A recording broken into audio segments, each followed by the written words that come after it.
దేవునికి మహిమ కలుగును గాక. హల్లెలూయా. రక్షణ ఆధారం అనేది రెండవ భాగాన్ని మేము ముందుంచుతున్నాను.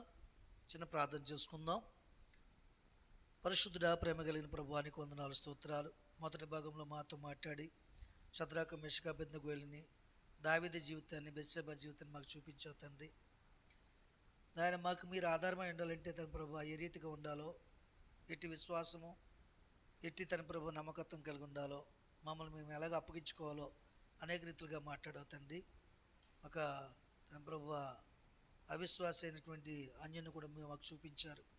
తన హృదయంలో బాప్తిసం తీసుకుని నమ్మకించి తన ప్రభు నీ ద్వారా కార్యం పొందుకున్నాడు తండ్రి. అందుని బట్టి ఈ నామాన్ని తన ప్రభు గొప్ప చేశాడు ఆయన. అట్టి తన ప్రభు ఆత్మ సంబంధమైన, హృదయ సంబంధమైన బాప్తిసమును, నమ్మకత్వాన్ని, విశ్వాసం మాకు దయచేసి నడిపించమని, ఈ రెండవ భాగంలో కూడా మీరు మాతో మాట్లాడి మమ్మల్ని బలపరచమని యేసయ్య శ్రేష్టమైన నామాన్ని బట్టి అడిగి వేడుకుంటున్నాను పరమ తండ్రి. ఆమేన్.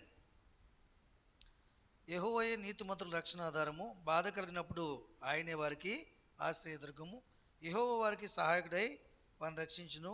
వారు యెహోవా చరించి ఉన్నారు కనుక ఆయన భక్తిహీనుల చేతుల నుండి వారిని విడిపించి రక్షించును. చూసారా, యెహోవా వారికి సహాయకుడై వారిని రక్షించును. వారు యెహోవాను చరించి ఉన్నారు కనుక ఆయన భక్తిహీనుల చేతుల నుండి వారిని విడిపించి రక్షించును. ఆమేన్.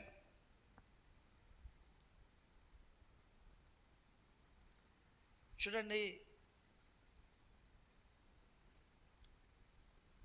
భక్తిహీనుల చేతుల నుంచి కూడా దేవుడు మనల్ని విడిపిస్తాడట. భక్తిహీనులు అంటే ఎవరో తెలుసుకోవాలి ముందు మనం. అమ్మా సరిగా వినండి, భక్తిహీనులు అంటే ఎవరో తెలుసుకోవాలి. భక్తిహీనులు అంటే మనం ఏమనుకుంటామంటే అనుజనులు అనుకుంటాం కదా. భక్తిహీనులు అంటే భక్తి లేని వారు వాళ్ళే అనుకుంటాం మనం. వాళ్ళు కాదు, వారి గురించి ఇప్పుడు బైబిల్ మాట్లాడదు. బైబిల్ ఎద్దుకు వచ్చే వారి గురించే మాట్లాడుతుంది. దేవుని ఎద్దుకు వచ్చిన వారి గురించే దేవుడు మాట్లాడతాడు తప్ప బయట ఉన్న వారి గురించి మాట్లాడాడు. ఒకవేళ బయట ఉన్న వారి గురించి ఆయన మాట్లాడని కలగజేసుకుంటే వారి జీవితాలు పరిపూర్ణంగా మార్చబడి వారు సేవకులుగా, ఇవాంజలిస్టులుగా, భక్తిపరులుగా, నీతిమంతులుగా రక్షణ జీవితాన్ని కొనసాగించి దేవుని రాజ్యానికి వారసులు అవుతారు. ఆమేన్. బయట వారి గురించి ఆయన కలగజేసుకున్నట్లయితే అర్థమవుతుంది మీకు.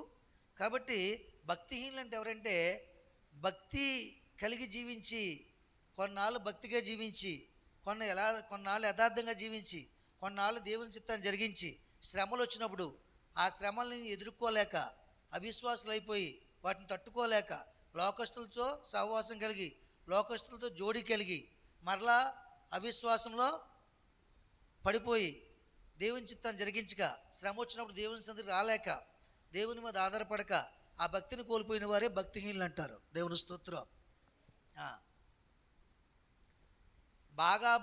బాగా బలిసినటువంటి బర్రెని, గేదెని ఏమండి బలమైనది అంటారు. బక్క చిక్కిన దాన్ని ఏమంటారు? బక్క చిక్కింది బలహీనమైంది అంటారు. అంటే తన బలమును కోల్పోయింది కాబట్టి బక్క చిక్కిపోయింది కాబట్టి బక్క చిక్కింది అంటారు. అలాగే భక్తిలో హీనత అంటే అవిశ్వాసం. చేసిన భక్తి విశ్వాసం మర్చిపోయి భక్తిహీనత సహవాసం కలిగి లోకంతో కలిసి జీవిస్తూ, దేవుని విడిచిపెట్టి దేవునికి వేరుగా జీవిస్తూ, దేవునికి విరోధమైన ఆలోచనలు చేస్తూ, దైవ చిత్తాన్ని జరిగించక ఎల్లప్పుడూ వారి యొక్క స్వబుద్ధిని ఆధారం చేసుకుంటూ, శరీరాలను ఆధారం చేసుకుని జీవించేవారే భక్తిహీనులు. దేవుని స్తోత్రం. అట్టివారున్న ఆస్థానంలో రాజు దగ్గర దానియేలు ఉన్నాడు. అట్టి భక్తిహీనులు కూడా ఉన్నారు. దేవుని స్తోత్రం. అయితే వీరందరిలో కల్లా రాజు మెచ్చుకున్నవాడు, రాజు మనసుకి ఇష్టమైన వాడు, దైవ చిత్తాన్ని జరిగించేవాడు, భక్తిపరుడు, రాజుకి ఏదైనా కల వస్తే ఆ కళను విప్పి తన తృప్తిపరిచేవాడు, దైవాత్మ కలిగిన వాడని దేవుని చేత ఒక ముద్ర వేయబడినవాడు, దైవాత్మ కలిగిన వాడని తను నివసిస్తున్న రాజు దగ్గర కూడా మంచి సాక్ష్యం కలిగిన వాడు దానియేలు. దేవుని స్తోత్రం. అయితే ఈయన భక్తిని చూసి, ఈయన విశ్వాసాన్ని చూసి, దేవుడు ఈయనకి ఇస్తున్నటువంటి ఆత్మ సంబంధమైన బలాన్ని చూసి కొంతమంది ఆయనతో పాటు ఉన్నటువంటి అధిపతులు, సైన్యాధిపతులు, శాస్త్రులు, పరిచయులు, మాంత్రికులు, మరి రాజు దగ్గర కొన్ని విషయాలు చెప్పేటటువంటి తెలివి జ్ఞానం కలిగినటువంటి వారు మరి దానియేలు మీద అసూయపడతారు. అసూయపడి అతన్ని రాజు ఆస్థానం నుంచి తీసివేయాలని, అతన్ని శాశ్వతంగా నాశనం చేయాలని ఒక ఆలోచనకు వస్తారు అందరూ కలిసి. వచ్చి రాజు దగ్గరికి వెళ్ళి ఒకరోజు, రాజా, ఇన్ని సంవత్సరాలుగా మమ్మల్ని పెంచుతున్నారు, పోషిస్తున్నారు, సంరక్షిస్తున్నారు. ఈ దేశంలోని ప్రజలకి కరువు వచ్చినా, ఏదైనా కీడు వచ్చినా మీరు వాళ్ళని ఆదుకుంటున్నారు, ఎంతో ప్రేమ చూపిస్తున్నారు. అసలు ఈ దేశ ప్రజలు నీ మాటకు లోబడుతున్నారా లేదా? నీ మాట యందు విలువ ఉంచుతారా ఉంచరా? నిన్ను ప్రేమించేవాళ్ళు, నిన్ను మాటను ప్రేమించేవారు ఎవరైనా ఒక్కరైనా ఉన్నారా లేదా అన్న విషయాన్ని ఎప్పుడైనా మీరు ఆలోచన చేశారా అని ప్రశ్నార్థకంగా ఒక ఆలోచన కలగజేశారు. ఎవరికి? రాజుగారికి కలగజేశారు లేదా? కలగజేసినప్పుడు నిజమే కదా, ఇటు ఆలోచన ఎప్పుడు నాకు రాలేదు అని అనుకున్నప్పుడు, అయితే మరి ఏం చేయమంటారంటే, మీరు ఈ దినము 1వ తారీఖు కాబట్టి ఈ దినము నుంచి 30 దినాలు నా దేశంలో ఉన్న ప్రజలు వారి దేవుణ్ణి ఆరాధించకూడదు, వారు ఎవరికి కూడా మొరక్కకూడదు, నమస్కారము చేయకూడదు.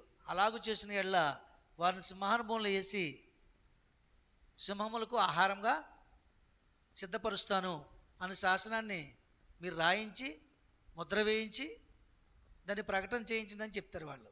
ఎవరి నిమిత్తం చెప్తున్నారు వాళ్ళు? ఎవరి నిమిత్తం చెప్తున్నారు?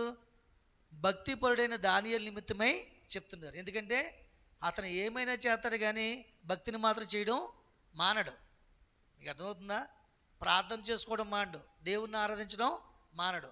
ప్రాణం పోయినా సరే ప్రాణాన్ని విడిచిపెడతాడు కానీ దేవుణ్ణి, విశ్వాసాన్ని, ప్రార్థనా జీవితాన్ని, భక్తిని విడిచిపెట్టడం అన్న సంగతి ఎవరికి తెలిసింది? తన విరోధులైనటువంటి మంత్రులకు, మాంత్రికులకు, జ్ఞానులకు, వీళ్ళందరికీ తెలిసింది. కాబట్టి అతని నిమిత్తమే ఈ శాసనం పుట్టించారు తప్ప మరి ఎవరి నిమిత్తమునో కాదు. ఆ సంగతి రాజుకు తెలియదు. ఆ సంగతి రాజుకు తెలియదు, దానియేలుకి అసలే తెలియదు. దానియేలుకి తెలియకుండా నేను వెళ్ళి ఈ ఆలోచన చెప్పారు. దేవుని స్తోత్రం. వీళ్ళెవరు వీళ్ళు దేవుని ఆత్మ ఉందా? లేదు. జ్ఞానం ఉందా? లేదు. ఏమండి? జ్ఞానం ఉంటే వీళ్ళే కళ్ళకి చెప్తారు కదా రాజుకి. రాజు దగ్గర మంచి సాక్ష్యం కలిగి ఉంటారు కదా. వీళ్ళని ఎప్పుడు కూడా రాజు మొట్టుకెళ్ళి ఎట్టడమే, ఏదో ఒకటని వీళ్ళని ఏదో రకం కించపరిచేవాడు. మరి ఆ బాధ తట్టుకోలేక కొంత ఈ ఆలోచనకు వచ్చారు. చూడండి, సంఘంలో కూడా ఒక స్త్రీ భక్తి చేస్తుందనుకోండి, దశంభాగం ఇస్తుందనుకోండి, ఆమె కరెక్ట్గా టెన్షన్గా ఉన్నా లేకపోయినా, తింటున్నా లేకపోతే దశంభాగం పట్టుకొచ్చిస్తుందండి అని చెప్పామనుకోండి, మిగతా వాళ్ళందరికీ ఏం కలుగుతుంది? ఏమ్మా, ఏం కలుగుతుంది? అసూయ కలుగుతుంది. అవును కదా? అసూయ కలిగి ఒకళ్ళు చెప్పుకుంటారు. ఆవిడ ఉంది కదా పెద్ద భక్తిపరుల నీతిమంతులుగా, ఎక్కడికి పనికి వెళ్తే పాటుకూడదు, ఆ వచ్చిన పెన్షన్ వస్తుంది కదా ఒక 5,000, ఆ 5,000 మాత్రం తీసుకెళ్ళి 500 ఆయన దశంభాగం ఇచ్చేస్తుంది. సేవకుడి కోసం ఇస్తుందా? దేవుని కోసం ఇస్తుందా? ఆమె దేవుని కోసం ఇస్తుంది. దేవుడు చేసిన మేలుని పట్టిస్తుంది. ఆ 5,000 తోటే నెలంతా పెంచి ఇంకా తన దగ్గర ఒక 1,000 రూపాయలు నిల్వ ఉన్నట్లుగా ఉంచుతున్నాడు దేవుడు. మనకు 15,000 తెచ్చుకున్నా సరిపోవట్లేదు. అవునగా చెప్పండి. అన్న గ్రహింపు వీళ్ళకి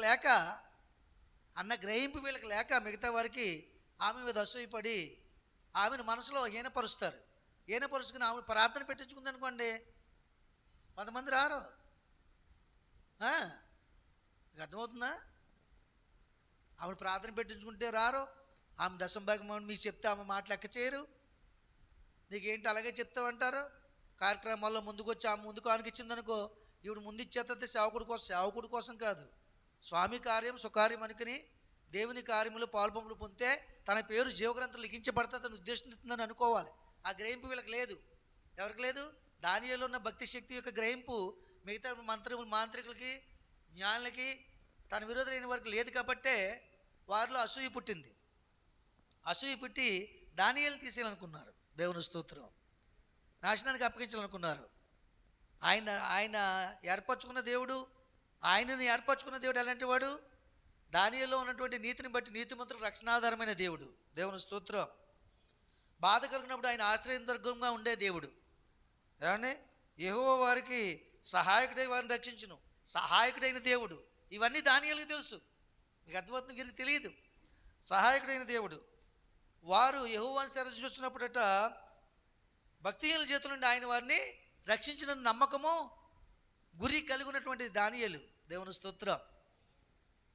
వీళ్ళ భక్తిహీనులని తెలుసు, వీళ్ళు ఎప్పటికప్పుడు విరోధంగా మాట్లాడుతున్నారని తెలుసు, ఆయన మీద పగబడుతున్నారని తెలుసు. ఏమండి, ఏదో రోజు హాని చేస్తారని కూడా తెలుసు. కానీ ఇలాగ రాజు దగ్గరికి వెళ్ళి శాస్త్రం పుట్టించేలాగా భక్తి విషయంలో దెబ్బ కొట్టి ఇలా చేస్తారని సంగతి మాత్రం దానియేలుకి తెలియదండి. దేవుని స్తోత్రం. ఇలాగే సంఘంలో కూడా ఇలా ఉంటుంటారు జనాలు. అలాగ ఉండకూడదు. మనం దేవుడు వారికి ఇచ్చిన తలాంతును వారు నెరవేర్చుకుంటున్నారు. ఆ తలాంతు నాకు కూడా ఇచ్చి దేవుడు నన్ను ఆశీర్వదించును గాక, అట్టి భక్తిని నాకు దయచేయను గాక, అట్టి నమ్మకత్వం నాకు దయచేయను గాక, అట్టి సహాయం దేవుడు నా చేతుల్లో ఇచ్చి నేను కూడా ఇచ్చుటకు వీలు కలుగు చేయను గాక అని ప్రార్థన చేసుకోవాలి. మీరు మిగతా వారందరూ కూడా చేసుకోవాలద్దా, అసూయ పడకూడదు. ఇలాగే ఒక సంఘంలోనూ మరి కొత్తగా వచ్చిందంట గ్రామంలోకి ఒక ఆవిడ, అద్దెకు వచ్చిందంట ఇంటికి, క్రైస్తవురాలే. సావుకులంట వాక్యం చెప్తున్నారు, దగ్గరగా ఉంది కదా అని సంఘానికి వెళ్ళిందటండి. సంఘానికి వెళ్తే మందిరంలో కొన్ని లోట్లు కలిగి ఉన్నాయట.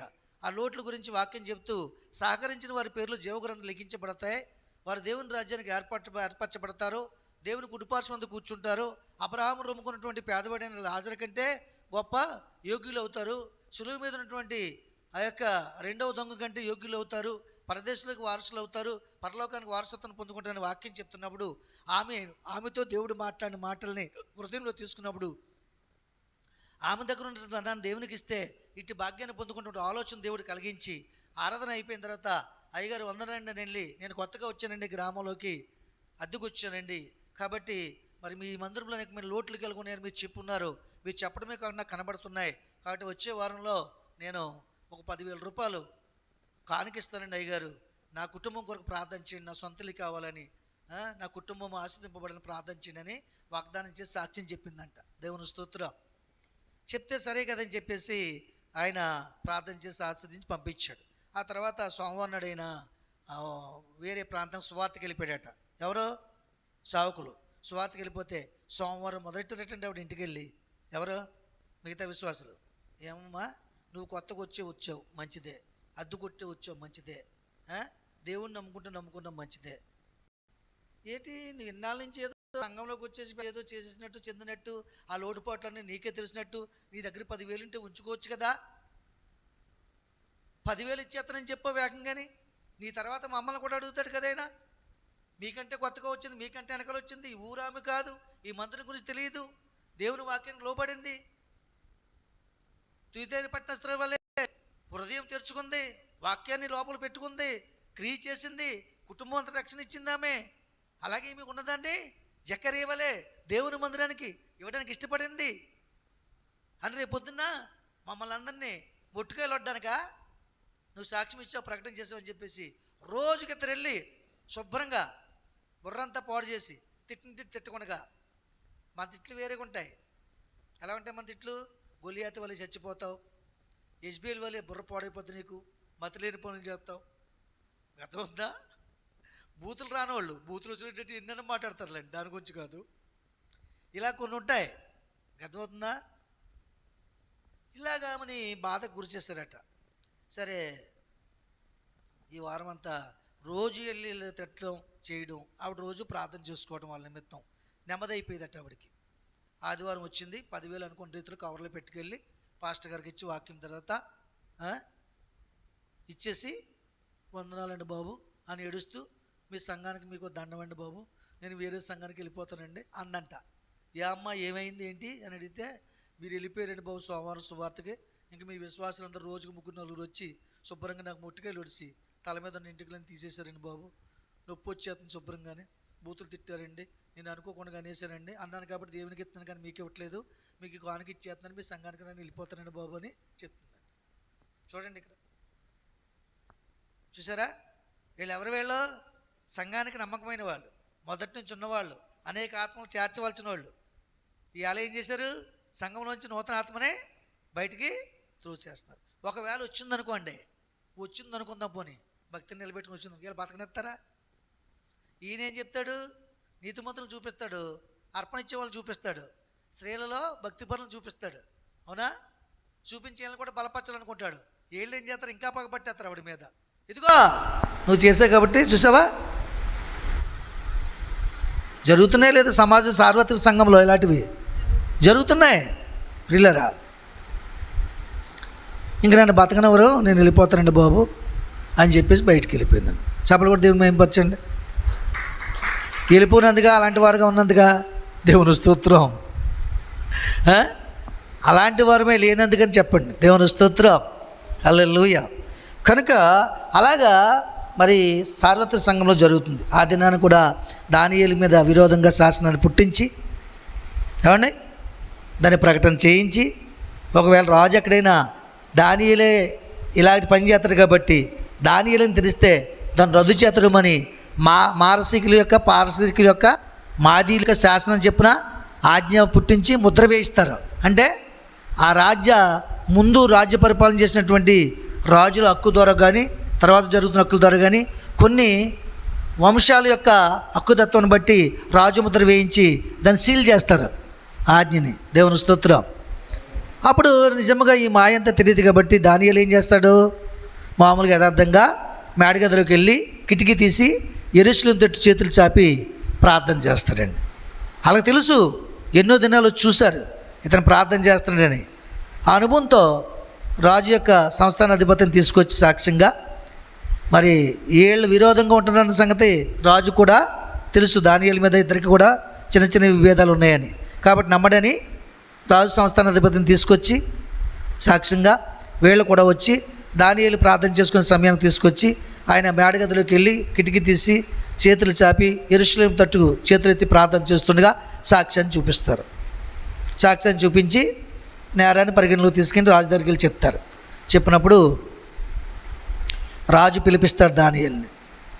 పిలిపించి ఇలాగ చేసావంట కదా అని చెప్పేసి అడుగుతాడు. అవును, నా దేవునికి నేను ప్రార్థన చేసుకున్నాను తప్ప నీకు విరోధంగా నేను కార్యం చేశానని నాకు తెలియదు. ఈ శాస్త్రం పుట్టించినట్టు కూడా నాకు తెలియదు. మీ ద్వారా ముద్ర వేయించినట్టు కూడా నాకు తెలియదు. మీకంటే ఎక్కువ నా దేవుడే ఎక్కువ. కాబట్టి మీ సందేహాన్ని తీర్చుతున్నది దేవుడే నా ద్వారాగానే. దావీదు దేవుని ఆత్మ కలిగిన వాడని మీ ద్వారా సాక్ష్యం పలికించిన వాడు దేవుడే. నన్ను పెంచుతున్నవాడు దేవుడే. ఈ భక్తిహీనుల చేతుల నుంచి నన్ను కాపాడేవాడు కూడా దేవుడే. కాబట్టి నా విశ్వాసాన్ని నేను కోల్పోకుండా, వీగిపోకుండా నా కార్యము, నా భక్తి నేను ధైర్యంతో చేశానని రాజు వద్ద ఒప్పుకున్నాడండి. ఒప్పుకున్నప్పుడు సరే, మరి రాజు ఇంకా తిరిగి చెప్పడానికి వీల్లేదు కదా, ముద్ర వేయించారు కదా. వెంటనే సింహాల భూమిలోనూ దానియేలుని వేయిస్తాడండి. దేవునికి మహిమ కలుగును గాక. ఇక్కడ మనం చదువుకున్న రీతిగా వారు యెహోవా చెర నుంచి వచ్చి ఉన్నారు కనుక ఆయన భక్తిహీనుల చేతిలో ఉండి వారిని విడిపించును. చూసారా, దానియేలు ఎవరి చెర నుంచి వచ్చాడు? ప్రార్థనలో దేవుని చెరని జొచ్చుతున్నాడు రోజు కూడా. ఏమంటే మన చుట్టూ శత్రువుల నుంచి ఏం చేస్తాం? మనం కాపాడమని దేవునికి అప్పగించుకుంటామండి. అలాగే అప్పగించుకోడు ఆయన కూడా. దానియేలు ఎప్పుడైతే సింహాల భూమిలోకి పైనుంచి విసిరారో అప్పటికి ఆ సింహాలు నెల రోజుల నుంచి ఆహారం లేకుండా ఉన్నాయి. ఎవరినైనా సింహాల భూమిలో వెయ్యాలంటే వాటిని ఆకలితో వారం రోజులు, 10 రోజులు, నెల రోజులు ఆకలితో ఉంచాకే అప్పుడు సింహాల భూమిలో వేస్తారు. కారణం ఏంటంటే వేసిన వెంటనే తినేయాలి ప్రాణంతో. అది రాజు ఉద్దేశం. అర్థమైందండి? అది చూస్తున్నప్పుడు, ప్రాణాలతో కొరుక్కుని తింటున్నప్పుడు చూస్తున్న వాళ్ళు మరి ఎన్నడూ కూడా రాజుకు విరోధంగా ప్రవర్తించకూడదు. ఆ భయం ప్రజల్లో పుట్టించాలి. అందుకని ఆ శిక్ష అంత ఘోరంగా ఉంటుంది. దేవుని స్తోత్రం. ఎప్పుడైతే పైనుంచి దానియేలు ఇస్తారో వెంటనే దేవదూత దానియేలు కంటే ముందు సింహాల భూమిలో ప్రవేశించింది. చెప్పలు కూడా దీన్ని మహిమపరచండి. ప్రవేశించి మరి సింహము యొక్క నోళ్లను మోయించింది. ఏం చేసింది? సింహము యొక్క నోళ్లను మోయించిందండి. ఎప్పుడైతే మోయించిందో దానియేలు కిందకి దిగ్గానే అవి వందనములు చెప్తున్నాయి. చెప్పలు కూడా దీన్ని మహిమపరచండి. వందనములు చెప్తూ దానియేలు చుట్టూ ఒక ప్రాకారం వలె దానియేలు మధ్యలో పెట్టి అవి రాత్రంతా కూడా దానియేలు క్షేమంగా పడుకున్నాడు. అవి మాత్రం అపవాది శక్తులు కానీ, అపవాది యొక్క యుక్తి కానీ అక్కడికి వచ్చి దానియేలు ముట్టుకొనగా అవి సెక్యూరిటీ చేసాయి. అవే కాపాడాడు. దేవుని స్తోత్రం. ఎందుకంటే బాధ కలిగినోడు దేవుడు, మనకి ఆశ్రయదుర్గమైన దేవుడు దానియేలుని క్షేమంగా ఉంచాడు. సరే, రాజు ఏం చేశాడు మరి? రాజు ప్రతిరోజు కూడా మద్యపానం సేవించేవాడు. కొంతమందిని యవన కుమార్తెను తీసుకొచ్చి డ్యాన్స్ వేయించి, నాట్యం ఆడించి, ఆనందించి నిద్ర వచ్చినంత వరకు కూడా ఆ మద్యపానాన్ని తాగుతూ వాళ్ళని చూసి వాళ్ళ డ్యాన్సులు చూసి వాళ్ళ శరీరాన్ని చూసి ఆనందిస్తూ అలా నిద్రలో జారుకునేవాడు. అప్పుడు కానీ నిద్ర వచ్చేది కాదు రోజు రాజుకి. కారణం ఏంటంటే రాజ్యంలో ఉన్నటువంటి బాధ్యతలు ఈ పరిస్థితులు ఆలోచనలు అలాగ ఉండేవి. రాజుగారికి మంచి భారాలు ఉంటాయి కదా మరి. అయితే ఆ రోజు రాజ్యభారం కానీ రాజ్యంలో ఉన్న బాధలు కానీ ఆయన మనసులో లేవు. కానీ దానియేలుని శిక్షకు అప్పగించిన బాధ మాత్రమే ఉంది. దేవుని స్తోత్రం, హల్లెలూయా. కాబట్టి ఇంత మంచివాడిని, ఇంత నీతిమంతుడిని, ఈ దుర్మార్గుల మాటలు విని, ఈ భక్తిహీనుల మాటలు విని, ఈ మాంత్రికుల మాట విని దైవాత్మ కలిగిన వాడిని ఈరోజు నా చేతులతో నాకు ఇష్టమైన వాడిని నేను హతమారుస్తున్నాను, నేను నాశనానికి అప్పగించాను, నాకంటే దౌర్భాగ్యుడు మరొకడు ఉండడు, నమ్మిన వానికి ఇష్టుడైన వానికి హాని చేయ మనసు నాకు ఎలాగో తలపెట్టించారు వీళ్ళు అని చెప్పేసి బాధతో ఆ రాత్రి మద్యపానం తాగలేదు, మరి డ్యాన్స్ వేసిన స్త్రీలను పిలిపించి నాట్యం చేయించుకోలేదు. బాధతో ఉపవాసం ఉండి రాత్రంతా మేడగదులు ఇటు అటు తిరుగుతూ దేవుణ్ణి స్మరిస్తూ, దానియేలు దేవుడా నీకు స్తోత్రం, దానియేలుని కాపాడండి, దానియేలు దేవుడా నీకు వందనాలు, దానియేలుని కాపాడండి, దానియేలు దేవుడా నీ స్తోత్రాలు, సింహాలకు నిద్రపుచ్చండి, దానియేలు దేవుడా నీకు స్తోత్రాలు, దానియేలు శరీరపు వాసన సింహాల యొక్క ముక్కు శ్వాసకి రాకుండా కాపాడండి, దానియేలుని కాపాడే దేవుడా సింహముల యొక్క ఆకలి మీరు తీర్చండి అని రాత్రంతా కూడా ఇటు అటు తిరుగుతూ దేవుని స్తుతిస్తూ మరి బాధతో వేదంతో దుఃఖముఖుడై తెల్లవారుజామున 3 గంటల వరకు కూడా ఆ రీతిగానే తిరిగి ఉన్నాడటండి. 3 గంటలకి ఏమైందట? 3 గంటల తర్వాత రాత్రి 10 గంటలకు వేసిన వాళ్ళని సింహభూమిని తీసి చూడడానికి సమయం అది. ఆ సమయంలో మరి తన కూడా ఉన్నటువంటి ఎవరిని? భక్తిహీనులను, రాజాజ్ఞ పుట్టించిన వారిని, మంత్రులను, సైన్యాధిపతులను, సింహపును ఓపెన్ చేయు శక్తిగల యోధుడిని తీసుకుని రాజుగారు దానియేలు ఉన్నటువంటి సింహం దగ్గరికి వచ్చాడు. వచ్చిన తర్వాత అక్కడ పిలుస్తున్నాడు. బోన్ దగ్గరికి వచ్చి, జీవము గల దేవుని కుమారుడు దానియేలు, నీ దేవుడు నిన్ను రక్షించినా అని అడుగుతున్నాడు. ఆ స్వరం ఎవరికి వినబడింది? సింహాల బోన్లో దానియేలుకి వినబడి దానియేలు అంటున్నాడు, నా దేవుని దృష్టికి నేను నిర్దోషిని కనుక రాజా, నా దేవుడు నన్ను రక్షించాడు, నీ దృష్టి కూడా నేను నిర్దోషినే కదా, నీకు విరోధంగా జీవించి నీకు తప్పు చేశానా? దేవునికి చిత్త ప్రకారంగా జీవించి దేవుని చిత్తాన్ని జరిగించి దేవుని ఆత్మ కలిగిన వాడని నువ్వు చెప్పిన సాక్ష్యాన్ని నేను నిలవబెట్టుకున్నానా? నీ దృష్టి కూడా నేను యోగ్యుడినే కదా, నిర్దోషినే కదా అని తిరిగి దానియేలు ప్రత్యుత్తరం ఇచ్చాడు. అప్పుడు బ్రతికి ఉండడం సంగతి రాజుకి అర్థమైంది. రాజు అత్యానందభరితుడయ్యాడు, సంతోషంతో నింపబడ్డాడు, నెమ్మదితో నిలబడ్డాడు, తృప్తి కలిగి ఉన్నాడు. వెంటనే బోను ఓపెన్ చేసే యోధుడికి అంటున్నాడు, ఇమీడియట్గా నువ్వు బోను ఓపెన్ చేయి అన్నాడు. బోను ఓపెన్ చేయగానే సింహములన్నీ కూడా నిద్రపోయినాయట. దానియేలు క్షేమంగా బయటకు వచ్చాడు. అప్పుడు ఆ దృశ్యాన్ని చూసినటువంటి రాజు ఆయన కూడా మార్పు చెందాడు, మారు మనసు పొందాడు, దేవుణ్ణి నమ్మాడు.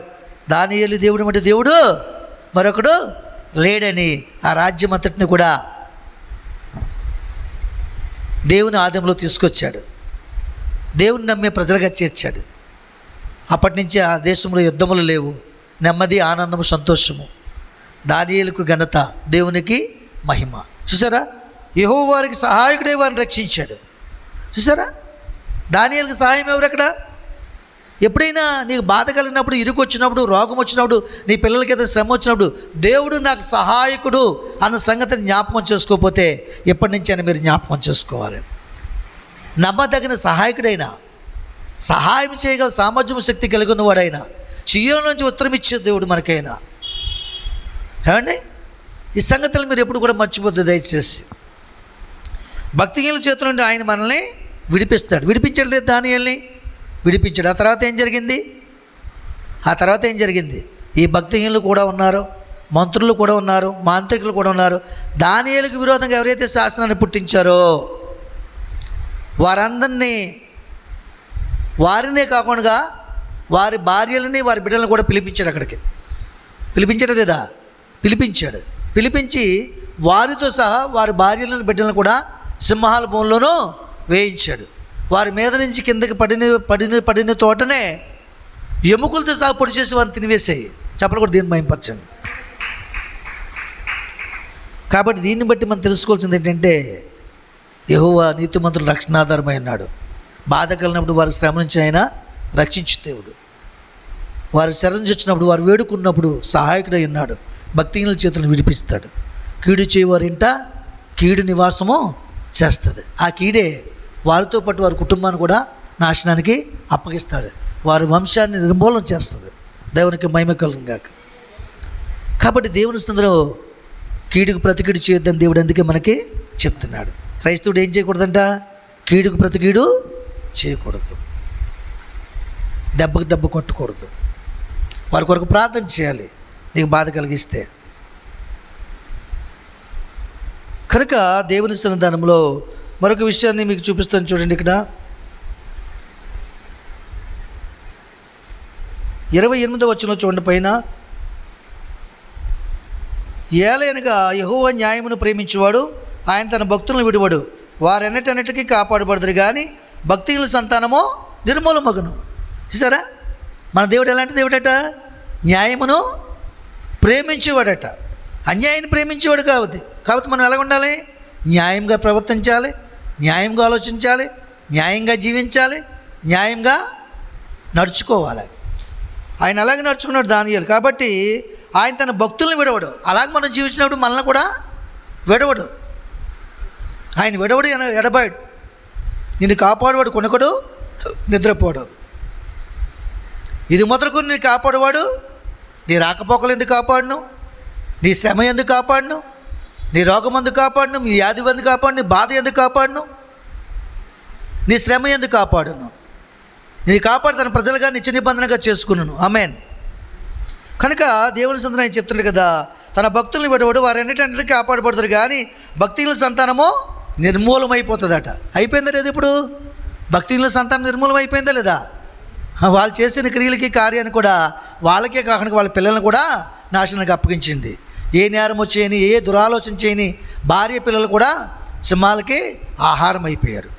కాబట్టి మన హృదయంలో ఉంచుకునే దురాలోచన, దేవునికి విరోధమైన ఆలోచన, దేవుని మీద ఆధారపడలేని జీవితం మనకి, మన పిల్లలకి, మన కుటుంబాన్ని కూడా నాశనానికి త్రోవ చూపిస్తుందని, నాశనానికి గురి చేస్తుందని ఈ సంగతిని బట్టి, ఈ ఉద్దేశమును బట్టి, దేవుడు మనతో మాట్లాడినటువంటి మాటలను బట్టి, దానియేలు జీవితాన్ని బట్టి, తనతో పాటు తన మీద అసూయపడిన భక్తిహీనుల జీవితాన్ని బట్టి మనం తెలుసుకోవాల్సిన అవసరత ఎంతైనా ఉన్నదని మరొకసారి మీకు మనవి చేస్తున్నాను.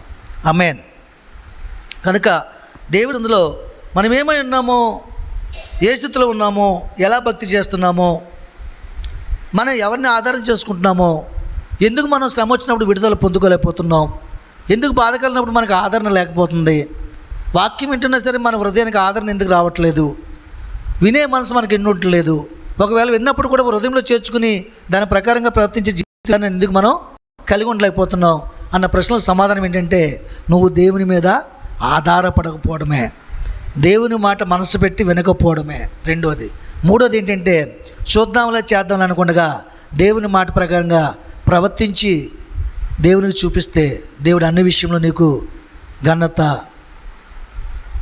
ఆశీర్వాదము, ఐశ్వర్యము, నెమ్మది, ఆనందము కలుగజేయునుగాక. ఆమేన్.